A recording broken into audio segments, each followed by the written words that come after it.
Je vous le disais en titre, Strasbourg est donc ce soir une ville en état de siège. Toute la journée, forces de l'ordre et manifestants extrémistes se sont affrontés violemment en marge du sommet de l'OTAN.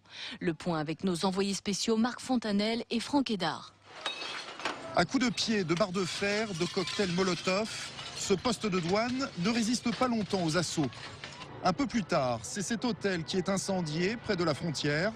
Un office de tourisme, une pharmacie, une station-service subiront le même sort. D'abord par petits groupes, puis par vagues plus importantes, les manifestants ont harcelé toute la journée les forces de l'ordre, pourtant présentes en masse dans la capitale alsacienne. Rassemblement, opération de désobéissance civile, action commando pour tenter de pénétrer dans le centre-ville de Strasbourg. Les manifestants ont été systématiquement repoussés. La seule manifestation autorisée, la voici, elle a eu lieu dans l'après-midi. Un parcours strictement encadré dans une zone industrielle à l'écart de la ville pour limiter les débordements. Enlevez les masques et les cagoules, là.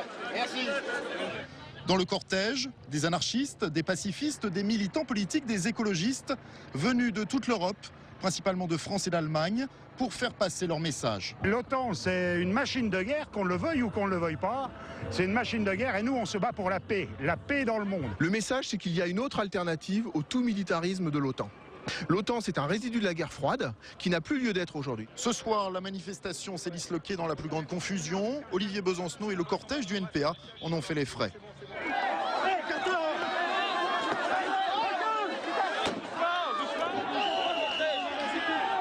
Les autorités craignent cette nuit de nouveaux échauffourées. Depuis le début de la semaine, des heurts ont eu lieu chaque soir entre anti-OTAN et forces de l'ordre.